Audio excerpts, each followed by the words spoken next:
RBI 500 रुपए के नोटों को वापस लेने या 1000 रुपए के नोटों को फिर से पेश करने के बारे में नहीं सोच रहा है।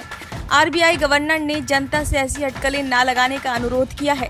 आरबीआई गवर्नर शक्तिकांत दास ने एमपीसी की बैठक के बाद पत्रकारों से बातचीत के दौरान ये बातें कही।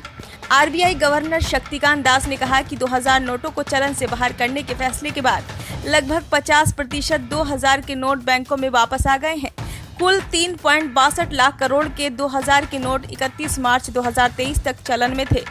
उनमें से 1 करोड़ 80 लाख रुपए के नोट बैंकों में वापस आ गए हैं। आने वाले समय में 85% 2000 के नोट बैंकिंग सिस्टम में जमा के जरिए, जबकि बाकी नोट एक्सचेंज के जरिए वापस आ जाएंगे।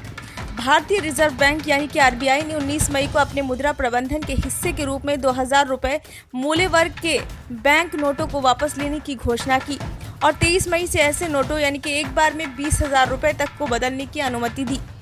एक्सचेंज या डिपॉजिट 30 सितंबर 2023 तक किया जा सकेगा। आरबीआई गवर्नर ने लोगों से कहा है कि 2000 रुपए के नोटों को बदलने या जमा करने के लिए घबराने की जरूरत नहीं है, बल्कि अंतिम समय में भीड़ से बचना चाहिए। उन्होंने ये भी स्पष्ट किया कि आरबीआई 500 रुपए के नोटों को वापस लेने या 1000 रुपए के नोटों को फिर से पेश करने के बारे में नहीं सोच रहा है। उन्होंने जनता से इस पर अटकलें नहीं लगाने का अनुरोध भी किया।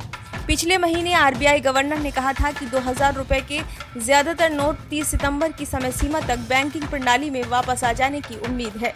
ब्यूरो रिपोर्ट, नई दिल्ली।